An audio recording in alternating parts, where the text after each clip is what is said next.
aquilo que vocês tinham, né, me orientado, comentado comigo a respeito de química, essa aula de hoje, então, eu vou trazer uma questão de biologia, e aí tentando abordar um tema que a gente ainda não viu, né?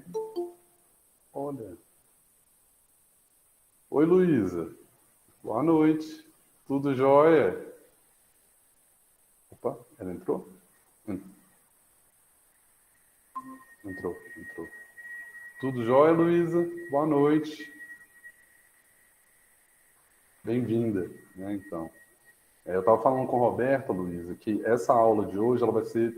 Eu vou abordar uma questão de biologia, de um assunto que a gente ainda não viu, que é de polinização de plantas, que costuma também, né, cair no Enem.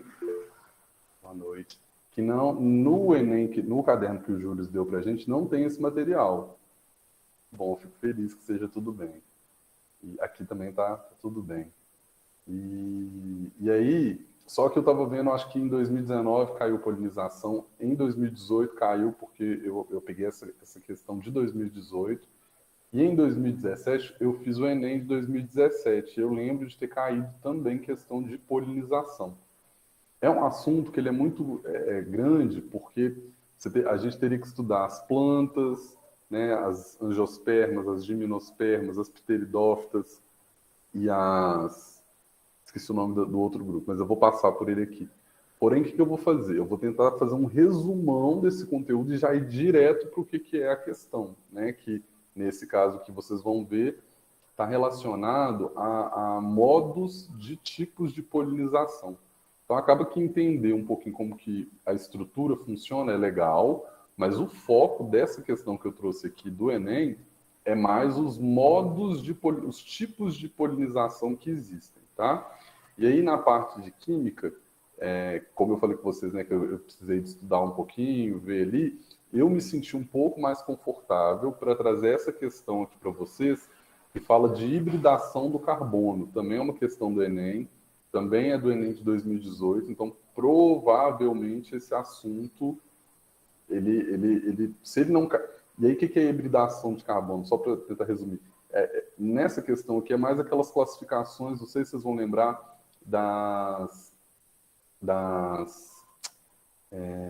do sistema S1, S2, P2, P6, que são os... Meu Deus, onde ficam os elétrons, né? Em relação ao átomo. Então, eu tentei trazer ela é um pouco mais prática para a gente conseguir entender aqui, mas, de certa forma, é uma questão que já caiu no Enem. Então, para começar, aí a questão do Enem que eu trouxe para a gente, falando da área de biologia, do assunto de polinização, seria essa questão aqui, olha. A polinização, que viabiliza o transporte do grão de pólen de uma planta até o estigma de outra, e aí grão de pólen seria o equivalente, tá? Ao gameta, na verdade, equivalente não, é o gameta masculino da planta, das plantas, né? Por exemplo, nós animais, os animais, o gameta masculino dos animais é o espermatozoide. No caso da planta, são os grãos de pólen, tá? Então, né, voltando aqui na questão, que viabiliza o transporte do grão de pólen, ou seja, o gameta masculino, de uma planta até o estigma de outra. E o estigma aqui seria uma parte da estrutura feminina sexual da planta. Lembrando que algumas plantas podem ter, né, apresentar hermafroditismo, ou seja, elas podem, a mesma flor, a mesma planta, se autopolinizar, então ela vai ter tanto a parte masculina quanto a parte feminina e ocorrer a fecundação na própria planta. E no caso, que é o caso dessa questão aqui, plantas que vão desenvolver o aparelho masculino né, em uma parte dela, e aí vai liberar esses gametas masculinos para fecundar a parte feminina de outra planta. Tá ok? Aí eu trouxe aqui um exemplo, né, desse desenho, de como que, mais ou menos, o que seria a polinização, né, que é essa transferência do grão de pólen de uma flor para outra, que vai seguir a fecundação. Também lembrando ali da questão da autopolinização, né, então, né, que é aquilo que eu falei. E aí a pergunta dessa questão seria: a estratégia evolutiva que resulta em polinização mais eficiente quando essa depende do vento, ou seja, o vento também é um facilitador da polinização. A gente assimila muitas abelhas, né, que vão lá na planta e fazem a polinização, mas o vento também é um disseminador, né, uma forma de disseminar o grão de pólen, né, e por aí vai, para chegar no estigma. E aí a pergunta seria, as opções para a gente seria, né, no caso, essa questão do vento, é por quê? É porque ocorre a diminuição do cálice, é porque ocorre o alongamento do ovário, é porque ocorre a disponibilização do néctar, é porque, no caso D, né, ocorre a intensificação da cor das pétalas, ou porque ocorre o aumento do número de estames. Vamos ver então, para a gente tentar pensar um pouquinho sobre essa questão. E aí, como eu falei, né, fazendo o básico do básico, que sem entrar muito profundamente nessa parte, então a gente sabe que existem dois grandes grupos de plantas, as gimnospermas e as angiospermas. E aí, vou focar aqui mais na palavra, né? Esperma está relacionado a essa questão da multiplicação, né, da fecundação, né? Tanto que, como eu falei, o gameta masculino dos animais chama-se, né, também pode se chamar aí de esperma, espermatozoide. E aí o que é o prefixo gímino e o prefixo ângio? Que eu acho que é mais nesse lugar que a gente vai conseguir entender. O gímino é um prefixo, me parece que grego, e está relacionado a nu, né? Nu no sentido de exposto, sem revestimento, nesse sentido. Porque aí, quando a gente olhar para angiosperma, o prefixo ângio, ele significa vaso, ele significa, para a planta, né, uma cobertura, um revestimento.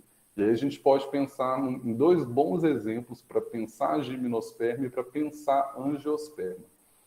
Para pensar gimnosperma, vamos lembrar da samambaia. A samambaia, alguém já viu um fruto de samambaia? Não existe, né? O fruto de uma samambaia. A samambaia ela é uma planta que ela tem as folhinhas dela, até o exemplo ali da pteridófita que eu coloquei, ela tem as folhinhas e nas folhas dela ela produz esses órgãos, esses gametas reprodutivos, né? E ali é a partir dali que ela vai desenvolver uma nova planta. Angiosperma, vamos pensar numa macieira, é uma árvore de maçã.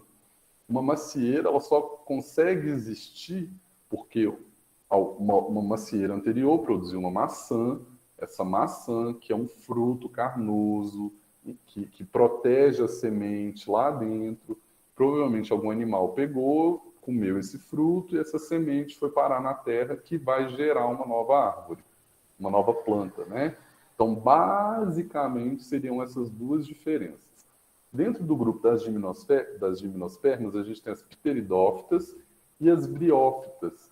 Elas vão ter diferenças em relação a essas estruturas sexuais, né? Então, o gameta masculino, o gameta feminino, como que isso ocorre, essa multiplicação. E aí eu deixei esses esquemas para vocês analisarem depois.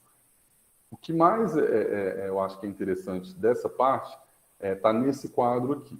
Então, esse quadro ele faz o quê? Uma comparação das características presentes nos esporos e nas sementes. Lembrando que o esporo seria o equivalente a óvulo e esperma. Semente é quando já ocorreu a fecundação do óvulo com o gameta masculino e começou já, né, a gerar, no caso que seria o fruto que vai dar semente. E aí, nos esporos, a gente tem o esporo, ele é unicelular, lembrado lá nas primeiras aulas. Opa, alguém chegou aqui.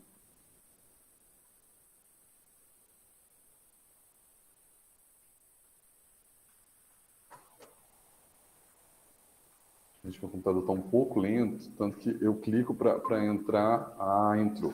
Vou só ver aqui.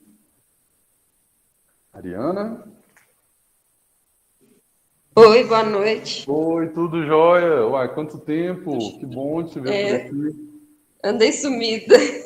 Ah, espero que seja tudo bem, tá? Seja muito bem-vinda a essa aula aqui.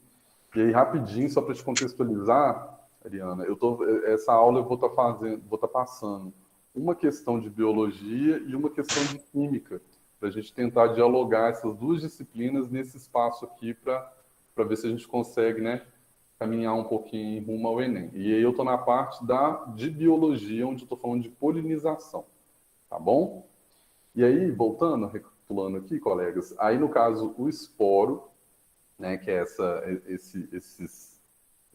essas células, né, essas estruturas unicelulares que vão dar origem a uma semente. Então, o esporo ele é unicelular, ele não tem proteção externa e ele não tem reserva alimentar, né, que é mais ou menos essa ideia mesmo, é pensar no óvulo lá mais.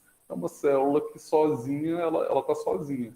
Ela faz o caminho dela do útero, pelas trompas, até chegar, né, na verdade, do ovário, as trompas, até o útero, e é mais ou menos a mesma coisa para os vegetais. Já as sementes, que é quando ocorreu a fecundação do esporo com né, o gameta, enfim, feminino ou masculino, ele já gerou alguma coisa. Então, ele é multicelular. Né, já ocorreu ali mitose, meiose, todos os processos que a gente viu nas aulas anteriores. Qualquer coisa, revisita essas aulas lá no YouTube para ver se entende um pouquinho. A semente ela vai ter uma casca que protege o embrião, né? Esse novo indivíduo que vai nascer, o embrião, ele é protegido por uma casca e ele tem também a reserva, né? E aí é pensar, um bom exemplo para a gente pensar nisso é um grão de feijão. O grão de feijão tem tudo isso aí, ó. Ele é multicelular, ele vai ter uma casquinha que protege o embrião, e o embrião é aquele olhinho do feijão. Aquilo ali que vai virar uma nova plântula. Todo o restante que a gente come, inclusive, aquilo ali é material de reserva para o próprio embrião poder sobreviver na Terra sozinho, né? Já que ele está desligado da mãe dele, ele não tem mais a planta mãe, então ele precisa de ter uma reserva mínima para germinar, produzir o caule, jogar ele para fora da terra, produzir as primeiras folhas para fazer fotossíntese, para a partir daí ela começar a produzir, né, a sua estrutura física. Então, para acontecer isso, ela precisa de um material de reserva. Então, as sementes possuem isso. Essa parte é mais um relembrar dessa parte, né, mesmo porque a gente não teve esse conteúdo aqui ainda na disciplina, então vou tentar passar bem rapidinho por ele. E aí já vamos falar, então, dessas partes, desses gametas, né? Dessa parte sexual das plantas.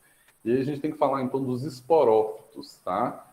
Que no caso de plantas com sementes, possuem estruturas femininas e masculinas, produtoras de esporos, ou esporângio, ou esporângios, né, no plural. O esporângio feminino é o megasporângio. E o esporângio masculino, o microsporângio. Então, tais esporângios, né, tanto masculino quanto feminino, produzem, respectivamente, o megásporo, que é o esporo feminino, e o micrósporo, que é, no caso, o masculino. Ambos os tipos de esporos, ao germinar, eles eliminam um gametófito, né, que, no caso, seria o que nesse caso aqui, por exemplo, dessa pergunta, seria o grão de pólen, né? Seria essa estrutura que vai ao encontro do seu par para poder ocorrer a fecundação.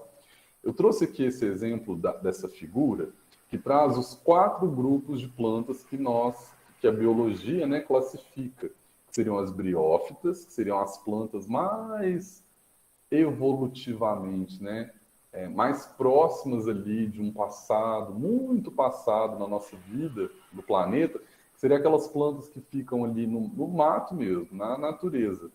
As pteridófitas, que aí um grande exemplo das pteridófitas seriam as samambaias, né, como eu falei para vocês. A gente tem as gimnospermas, que aí um grande exemplo das gimnospermas, ou seja, grandes estruturas vegetais, a gente pode até falar em árvores, mas que o fruto delas não é protegido, né? Não gera fruto, não gera, como eu dei o exemplo da maçã, e a gente pode pensar na laranja, a gente pode pensar nesse tipo de planta. Nesse caso das gimnospermas, a gente pensa num pinheiro. O pinheiro, o megásporo, né, ou o micrósporo do pinheiro, é aquela estrutura mais durinha que a gente vê, né? Que ali não tem fruto, né? Não tem material carnoso, açúcar. Como, por exemplo, pensar na maçã, né? A maçã ela tem aquela massa que é doce, que os animais podem comer. Pensando num pinheiro, aquele fruto que o pinheiro dá, não dá para comer, né? Aquilo dá para comer, mas aí não, você teria que esquentar, fritar, enfim, não está prontamente disponível para os animais. Então, um exemplo da gimnosperma seria o pinheiro. E já a angiosperma, que é esse último grupo, que para a biologia a gente, né, coloca aqui como se fossem as plantas mais sofisticadas, mais desenvolvidas na questão de estruturas sexuais. Então, a macieira, a laranjeira, a jabuticabeira, árvores ou plantas que dão flor e fruto, né? Que seria aí, vamos dizer assim, essa parte completa para a reprodução vegetal. E aí eu trouxe aqui esse quadro onde eu trago, né, é apresentado as nomenclaturas das estruturas reprodutivas de esporângios de plantas com semente, que a gente vai focar aqui, porque o enunciado está falando de uma planta que provavelmente é uma planta com semente. Então, o megasporângio é o esporângio feminino, como já apareceu lá em cima, o microsporângio, o esporângio masculino, o megásporo, né, esse esporo produzido pelo megasporângio, que no caso é o grão de pólen, que é o lado da questão que a gente está analisando, e o micrósporo, esse esporo produzido pelo microsporângio. Né? Na verdade, perdão, o micrósporo, que nesse caso aqui vai ser o grão de pólen, essa última opção. Aqui do lado, né, no desenho, a gente vai ter tanto a antera, que seria esse órgão masculino, onde os grãos de pólen eles ficam todos dentro desse órgão, que chama, né, aqui, perdão, gente, no caso a antera, né, que é esse órgão onde o grão de pólen fica dentro dele. Já na direita de vocês, esse mais azulado, a gente vai ter a parte feminina, né, o desenho de uma parte feminina de uma flor, por exemplo. Que aí, no caso, é o detalhe do óvulo. Né? Então, o grão de pólen, que é esses pontinhos que vocês estão vendo aí, ele vai lá, né? Aí algum animal vai levar, ou o vento vai levar, alguma coisa vai levar, para chegar no órgão, no óvulo, onde vai fecundar a planta e gerar um novo fruto para gerar uma nova planta. Então, o megasporângio, né, que é o feminino, ele produz o megásporo, que origina o gametófilo feminino. Envolto nos megasporângios há um reforço protetor denominado integumento. Né? Então, essa parte feminina ela é protegida por um tecido de reserva que chama integumento. O conjunto, né, do integumento mais o megasporângio mais o megásporo forma o óvulo. Né? Então, o óvulo da planta ele tem várias partes, né, que são essas três partes, que elas juntas formam o óvulo, que é o desenho que vocês estão vendo na lateral. E é importante ressaltar que é diferente, né, entre planta e animal. Os animais, nós animais, é um pouco mais complexo essa parte do que das plantas. Né? As plantas basicamente são esses nomes aí, aquela coisa como a gente fala na UFV, marretou isso aí, você leva isso aí para a vida e não muda muito. E aí trouxe aqui também um exemplo para vocês olharem, né, como que seria esses óvulos numa planta, que é o desenho não, perdão, que é a foto que está ali do lado. Olha onde que a seta está apontando, onde que os óvulos ficam dentro da estrutura, no caso, né, o megasporângio, que no caso, né, tá aqui a flor toda, provavelmente isso é pétala, porque está cortado, né? Isso aí foi um corte. Eles fizeram um corte na planta e a gente está olhando a flor e a gente está olhando dentro dessa flor.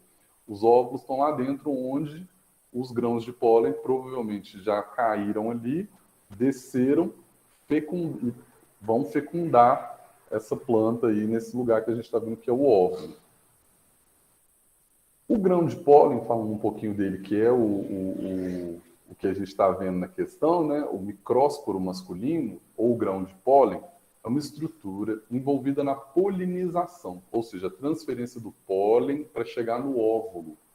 E aí o grão de pólen, ele pode ser entendido como um gametófito masculino, envolto por uma parede. Então, ele tem uma proteção em volta dele, e aí faz sentido ele ter uma proteção, porque para e pensa.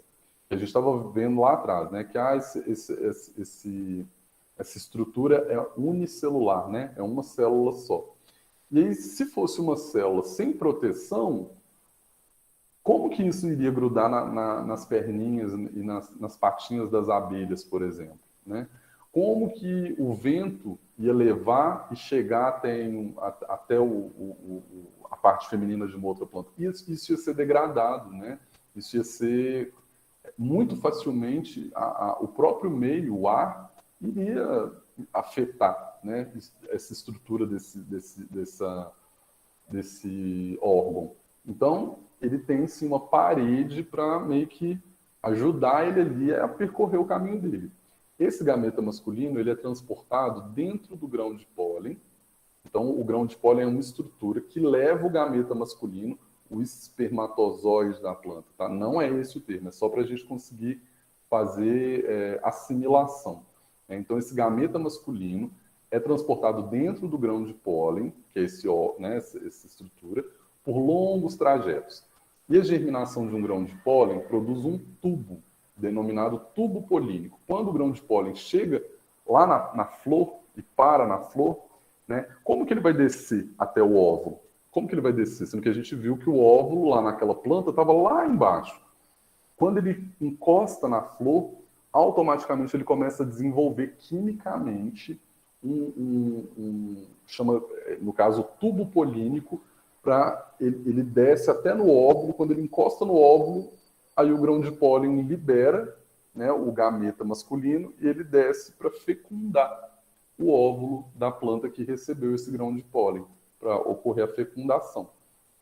Aqui, olha, eu trouxe esse exemplo que é de uma flor, é uma flor muito conhecida, aquela vermelha que a gente vê aí, às vezes em alguns lugares, que ela é vermelha, aí tem todos os antera, filete, que são esses órgãos, essa estrutura sexual da planta amarela. E essa planta, ela é uma planta que ela tem tanto a parte masculina quanto a parte feminina. Ela pode fazer autofecundação. E aí vamos ter atenção lá no grão de pólen. O grão de pólen está nessa parte amarela, da esquerda da tela. Então, ó, a gente vai ter o estame, né, que é esse negócio amarelo com essas bolinhas oblongas juntas. Ali dentro, que no caso se chama antera, dentro da antera estão os grãos de pólen. Então, essa antera se abre e os grãos de pólen vão saindo, né? Ou é estourado por algum inseto que vai lá e é proposital, quando é assim, para grudar no corpinho do inseto e o inseto poder levar para outra planta. E aí, quais seriam os tipos de polinização que a gente tem, que a gente conhece, que a gente sabe como que funciona? Na verdade, como que a biologia, né, catalogou aí os tipos de polinização. A gente tem a anemofolia, que é através do vento, né? Eu acho que até a da questão. A entomofolia, que é um termo geral para todos os meios de polinização através de insetos, como, por exemplo, né, o que a gente, pelo menos eu falei aqui várias vezes, né, quando as abelhas vão lá visitar as plantas, e aí gruda aquele monte de grão de pólen nas patinhas delas, e elas vão para outras. Isso é a entomofolia, mas não é só a abelha não, né? Besouro faz isso, mosca faz isso, até animais mesmo, né? Alguns animais que grudam na região da boca deles, quando eles vão em outra planta, o que está ali acaba fecundando uma planta feminina, no caso de T. Aí a gente tem a terceira classificação, a cantarofilia, que é no caso com auxílio de besouros. Então, besouro tem uma só para ela específica. A falenofilia, que é quando as mariposas que fazem essa polinização. A ornitofilia, que é quando as aves, e aí as aves, assim, é muito importante. Aqui em Viçosa, né, na nossa região, a gente tem as maritacas. As maritacas têm essa função, né, de poder fazer essa polinização. Porque vai lá, come de um lugar, suja a boca, o bico todo, vai na outra. Com essa sujeira do bico, pode ter grão de pólen que ficou e que pode fecundar, no caso, né, o óvulo, né, chegar até o estame de uma outra planta e colocar o grão de pólen, ele criar o tubo polínico, descer e fecundar ali o óvulo de uma outra planta. A gente tem a epidermitofilia, que é a polinização feita por anfíbios e répteis. A gente tem a melitofilia, que é a polinização por abelhas. E abelha, no caso aqui, né, as abelhas têm um próprio para elas, então a melitofilia. A hidrofilia, que é através da água. A água também, né, é uma forma de transportar esse grão de pólen até outros lugares. A gente tem a forma artificial, que é nós, quando o ser humano vai lá, mexe na planta e faz a polinização. E a quiropterofilia, né, que é a polinização feita por morcegos. Também tem uma grande importância para o reino vegetal, quando os morcegos fazem essa polinização. E aí vamos chegar na nossa questão, então. Vou ler de novo, né, para todos vocês aí, inclusive, né, a Ariana, que chegou mais tarde, para a gente pensar sobre essa questão. Então, a polinização que viabiliza o transporte do grão de pólen de uma planta até o estigma, que é a parte feminina, de uma outra, pode ser realizado biótica ou abioticamente, ou seja, por seres vivos ou pela natureza, água, vento, como a gente pode ver. Nos processos abióticos, ou seja, aqueles processos que é pelo vento, pela água, não é por animal nem pelo ser humano, as plantas dependem de fatores como o vento e a água. Então a pergunta seria: a estratégia evolutiva, pensando que as plantas estão evoluindo, né? Então elas estão criando as estratégias delas aí para conseguir deixar os descendentes delas. Então a estratégia evolutiva que resulta em polinização mais eficiente quando essa depende do vento, então, já falou para a gente, quando a planta quer desenvolver, né, qual que é a estratégia que a planta desenvolve quando ela depende da polinização do vento? Então, a opção A é diminuir o cálice. Cálice é uma estrutura dentro da planta, e a gente não falou dela, se a gente não falou é porque não é. O alongamento do ovário, e eu falei do ovário, né? Então, pode ser uma possibilidade, o alongamento do ovário. C, a disponibilização do néctar, eu também falei de néctar. Letra D, intensificação da cor das pétalas, como um atrativo, né, para outros animais. Enfim, ó, eu falei alguma coisa que pode ser que não seja. E a última opção, o aumento no número de estames. E os estames é onde ficam os grãos de pólen, né, que é aquele exemplo lá que eu passei aqui, ó, da amarelinha. Ó. Essa parte amarela, olhem ali para o cantinho esquerdo da imagem. Isso é um estame, dentro dos estames que ficam os grãos de pólen. E aí a última opção, o aumento do número de estames.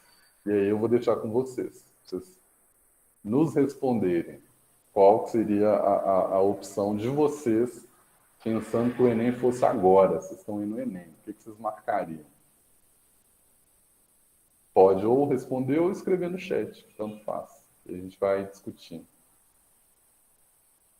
Conversando, né? Discutir não, conversar. E se não entendeu também, gente, pode perguntar, que nem eu falei. Ó, Nenberg, não entendi. Que aí a gente vai lá e eu tento ver onde não entendeu e tentar explicar para ver se chega. Massa. Valeu, Roberta. Opção B. Alongamento do ovário. Alguém mais está com a Roberta?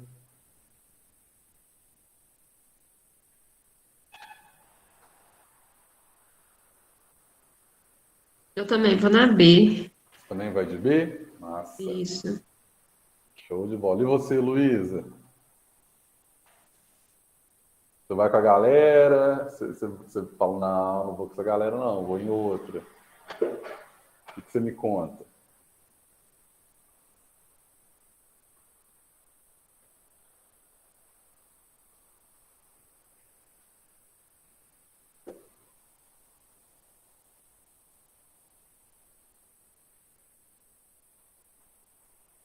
E aí?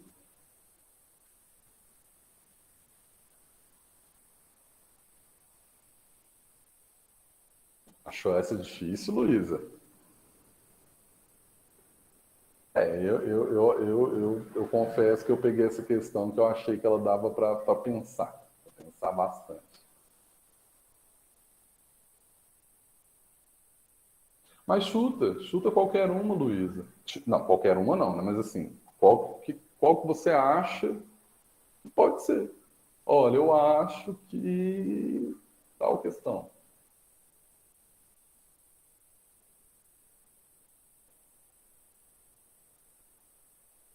Tá aí, Luísa.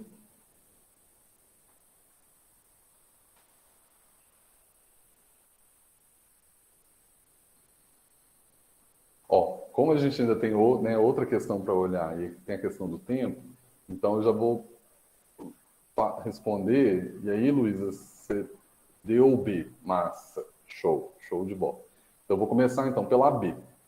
Você, né, que as três aí provavelmente colocaram que seria. Alongamento do ovário. É uma estratégia super importante e vocês foram raciocinando pelo modo certo. Seria uma estratégia, sim.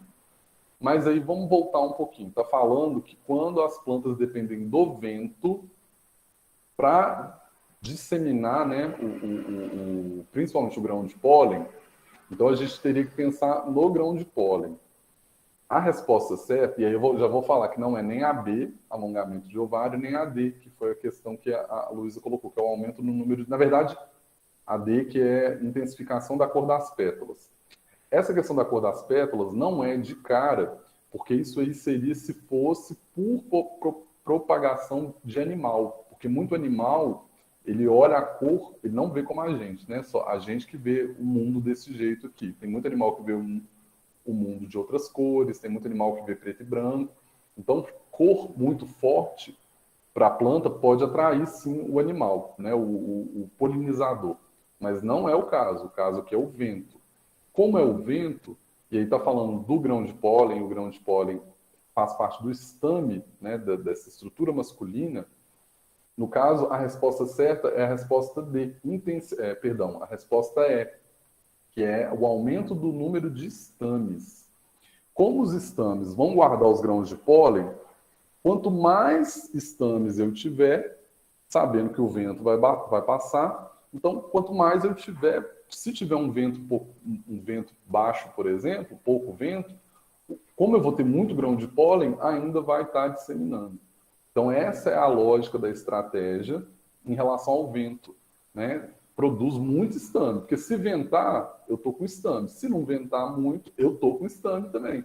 O estame, lembrando, o estame é aquela estruturinha amarela lá que eu mostrei na imagem, onde os grãos de pólen ficam dentro. Então bate o vento, o estame vai liberando os grãos de pólen para sair polinizando, tomara, né, as plantas femininas. Então seria essa a resposta. E aí, mais uma vez, analisando, no caso, a pergunta, né? Grão de pólen, órgão masculino, vento, que aí a gente chega nessa construção.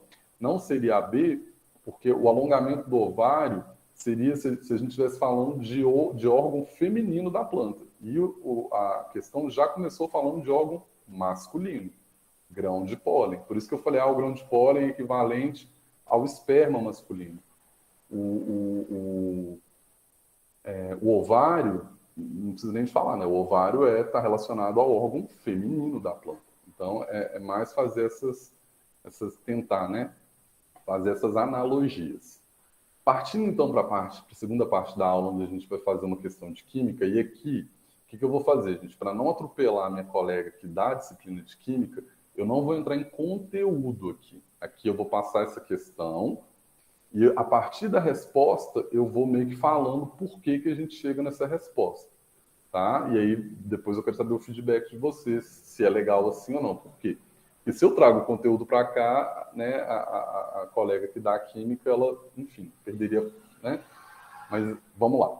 Então, ó, o grafeno é uma forma alotrópica do carbono constituída por uma folha planar, né? Então, um arranjo bidimensional, é um carbono ligando no outro e não se ligam assim, eles vão se ligando um do lado do outro e formam uma estrutura planar de átomos de carbono compactados e com espessura de apenas um átomo, né? Então, essa estrutura é hexagonal, conforme mostra a figura.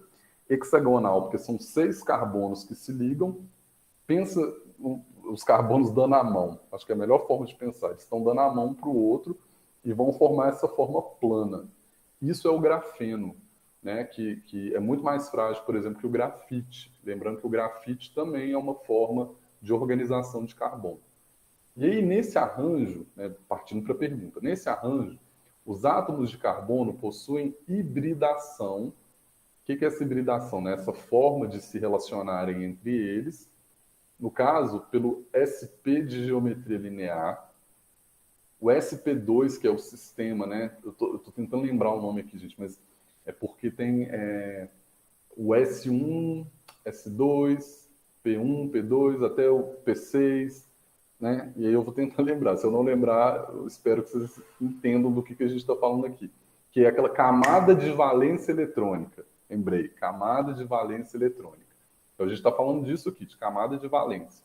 Então, no caso, essa hibridação que o grafeno possui é porque o sp, né, o sistema deles é de geometria linear, o sp2 é de geometria trigonal planar, ou o sp3, né, alternados com carbonos com hibridação sp de geometria linear, ou o sp3d de geometria planar, ou o sp3d2 com geometria hexagonal planar.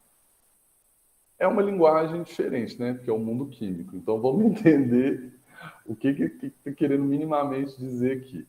Né? A alotropia do carbono, né? Então, essa forma de organização dele ocorre devido à sua capacidade de formar diferentes substâncias simples. Então, o carbono, como ele consegue se ligar, ele tem essa capacidade de fazer 4 ligações, então ele se liga com um monte de coisa, inclusive com ele mesmo. Tanto que o diamante é uma forma de organização do carbono, né? Mas é uma forma tão específica que o diamante é o que ele é, né? Tem o preço que ele tem e tudo mais, enfim. E também por conta da condição de pressão e temperatura que forma ele para ele ter aquela aparência.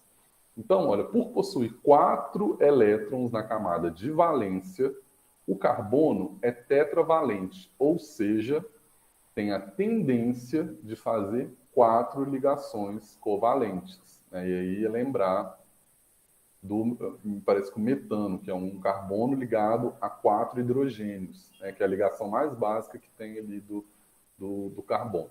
Então, essas ligações podem ser simples, duplas ou triplas. Conforme as ligações que o carbono faz, muda-se a estrutura espacial da molécula para o arranjo que melhor acomoda esses átomos aí que vão se ligar a ele. A hibridação ocorre do carbono quando a combinação dos orbitais, né, o orbital S, o orbital P, e para o carbono poder ser um sp. Né? Então, ocupar todas as órbitas de elétron dele, tanto a camada S quanto a camada P, e aí vai, né? sp2 a sp3, dependendo do tipo de ligação. E aqui embaixo, nesse exemplo que a gente tem, bem didático, mas que também não é tão didático, a gente tem como que o carbono pode se ligar. Então, o que é uma ligação sp do carbono? É essa estrutura que a gente está vendo, o carbono ligado a um átomo aqui e outros 3 ao lado. O que é? Ou o carbono no meio e 2 ligações laterais.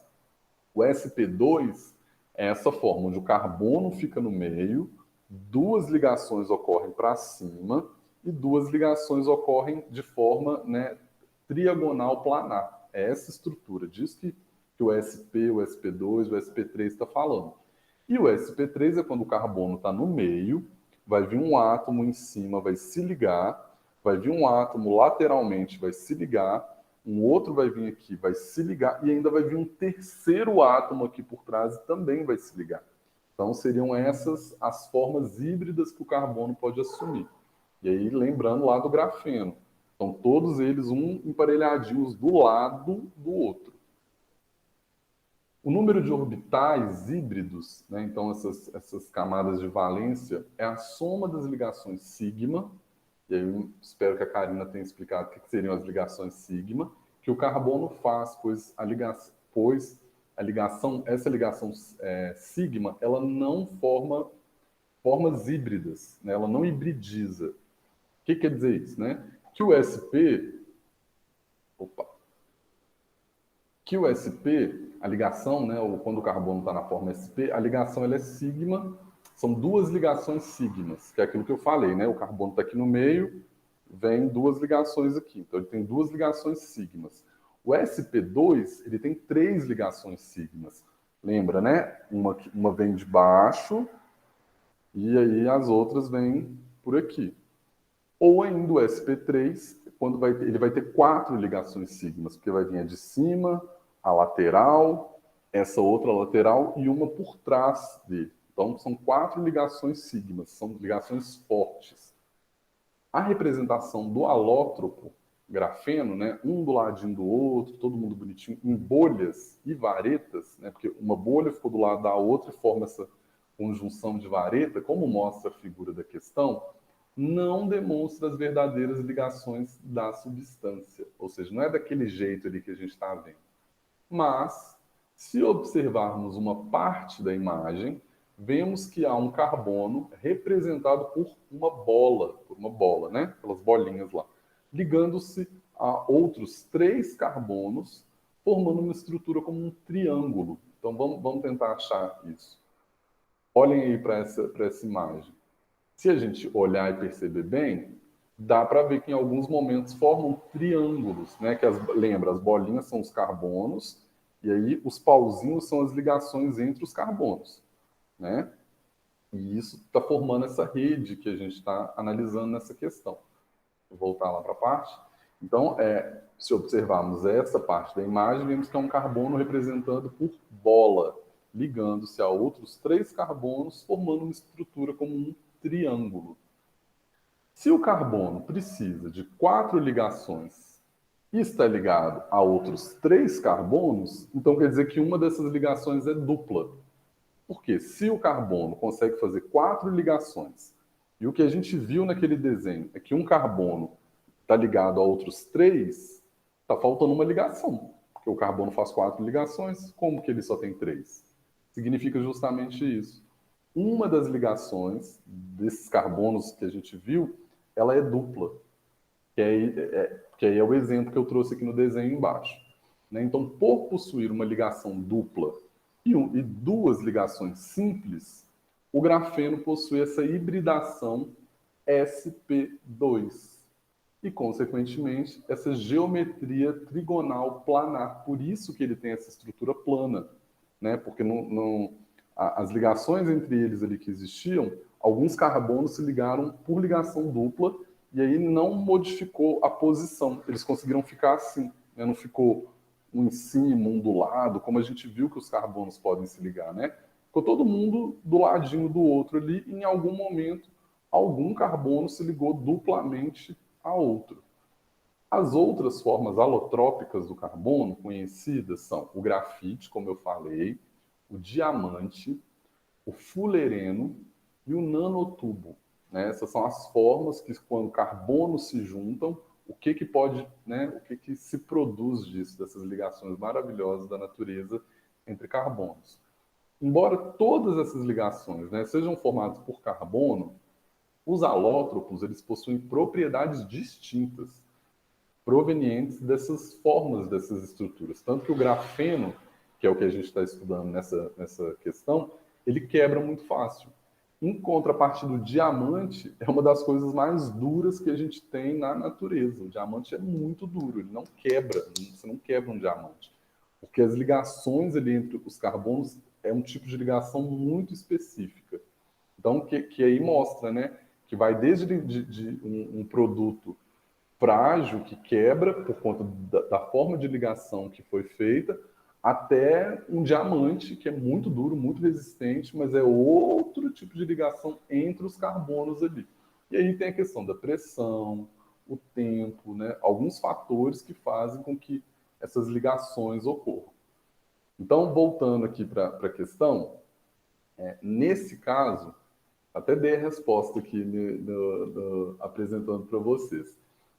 Eu já vou dar a resposta para vocês, porque eu acho que, até para eu também, se de repente eu for apresentar outras questões de química, para eu ver como que eu posso estar trazendo isso para vocês. Porém, vamos lá. No arranjo, os átomos de carbono possuem hibridação, e aí nesse caso aqui é a resposta B. Deixa eu só ver se é B. É, a resposta B. Deixa eu pôr lá de uma vez. Né, que no caso é o sp2 de geometria trigonal planar. Por que sp2? Porque uma dessas ligações é dupla. O carbono faz 4 ligações, mas quando a gente olhou para aquele desenho ali, a gente só conseguia ver um carbono ligado a outros 3, sendo que o carbono era para fazer 4 ligações. Então, como só tem 3, uma ligação é dupla, né? Porque todo elemento, para ele ficar desse jeito, ele entra nessa forma de estabilidade, para ter estabilidade. Então, ele só conseguiu ter essa estabilidade, esse grafeno, porque os carbonos ali, uma das ligações era dupla, que caracteriza ele como esse sp2 de geometria trigonal planar. Então, alguma dúvida? O que vocês acharam? Vamos fazendo assim, eu trago uma de biologia, trago uma de química, volto para a sua de biologia, o que vocês acharam? Aproveitar esses minutinhos finais aí da aula para gente, porque eu queria ouvir vocês. Foi interessante? Agregou alguma coisa? Então, Lemberg, não, questão de química não agregou, para voltar às outras biológicas, ou então não, traz uma de biologia, traz uma de química. O que vocês acharam da questão de biologia?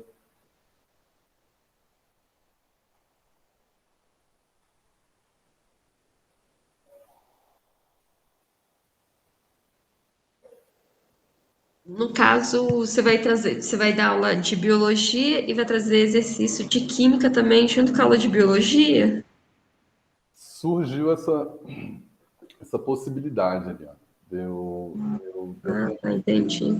Porque assim, nas últimas, algumas aulas atrás, muitas questões que eu trouxe de biologia falavam um pouquinho de química.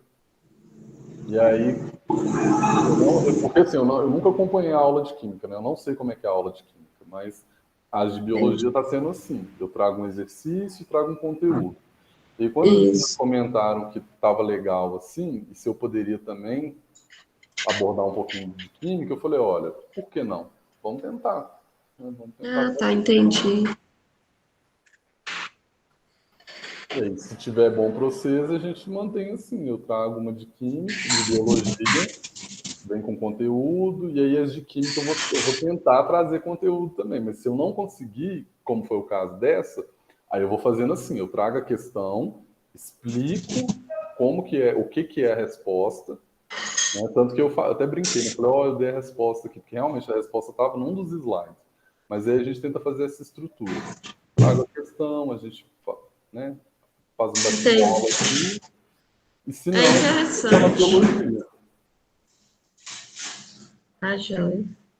tá bom? Ok.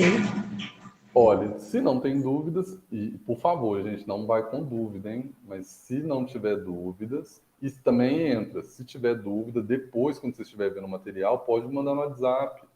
Ô, Lindenberg, essa questão aqui eu não entendi. Ô, Lindenberg, esse slide aqui, ó, eu não entendi. O que é isso aqui? Que aí a gente vai lá e vamos aprender junto. E é bom que às vezes, como eu já vi esse conteúdo, né? Então meio que eu passo assim. E aí é bom, se tiver dúvida, eu volto, falo, opa, isso aqui é tal coisa, deixa eu ver isso aqui direitinho, deixa eu ver se dá para melhorar. E é isso. No mais, muitíssimo obrigado pela presença de vocês. E aí a gente se vê, né, se vocês quiserem, na quarta-feira vai ter aula de inglês, se não, na semana que vem, estamos juntos aí na aula de novo. E aí mais tarde eu mando lá no grupo a nossa aula no YouTube e o slide dessa aula. Beleza? Ah, tá. Por que seria a questão é? Vou voltar lá rapidinho. Seria. Deixa eu só ver quem perguntou aqui. A resposta é a o Roberto, porque o estame é o órgão masculino que fica com o grão de pólen, que produz, né? Não é que fica, que produz o grão de pólen. Se o vento que vai dispersar o grão de pólen, quanto mais grão de pólen eu tiver com o vento, né, pensando assim, como se fosse a planta. Vamos supor que não tem muito vento, tem pouco vento. Quanto mais estame eu tiver com grão de pólen, mesmo se tiver muito ou pouco vento, o pouco de vento que tiver vai conseguir jogar liberar meus grãos de pólen que estão dentro do estame para outras plantas. Então, seria mais ou menos essa analogia. Quanto mais estames com grão de pólen, né? Estame é o órgão que fica os grãos de pólen lá dentro. Quanto mais estames eu tenho, eu dependo menos do vento. Se a planta tivesse um lugar que ventasse o tempo todo igual, imagina, um lugar onde venta igual o tempo todo. Se a planta produzir um estame, para ela tá ótimo. Mas pensa, a planta não pensa, né, gente? Mas assim, como uma estratégia evolutiva dela, o que ela faz? Ela vai produzir um monte de estame, onde ficam os grãos de pólen dentro, porque se tiver muito vento, rolou. Se tiver pouco vento, rolou também. Eu tenho meus grãos de pólen aqui, que ficam dentro do estame. Então seria essa. É complicado porque a ideia de que a planta pensa, né? Mas não é que ela pensa, mas seria essa estratégia que ela desenvolveu para esse caso. Se tiver pouco vento, como eu tenho um monte de estame, um pouquinho de. Se bater uma brisazinha leve ali, eu tenho tanto que vai voar. Algum grão de pólen que está dentro do meu estame vai voar, mesmo com muito ou pouco vento. Seria essa relação. Consegui te explicar, Roberto?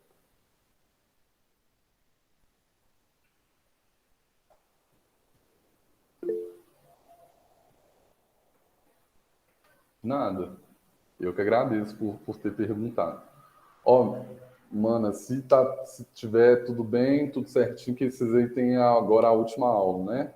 Mais uma vez, muito obrigado pela presença de vocês, obrigado pelas dúvidas, tá? Eu aprendo muito com vocês quando vocês me fazem essas perguntas e aí a gente vai caminhando. E aí, semana que vem a gente se vê então, tá bom? Boa semana para cada um de vocês. Um grande abraço. Tá joia, boa noite. Boa noite.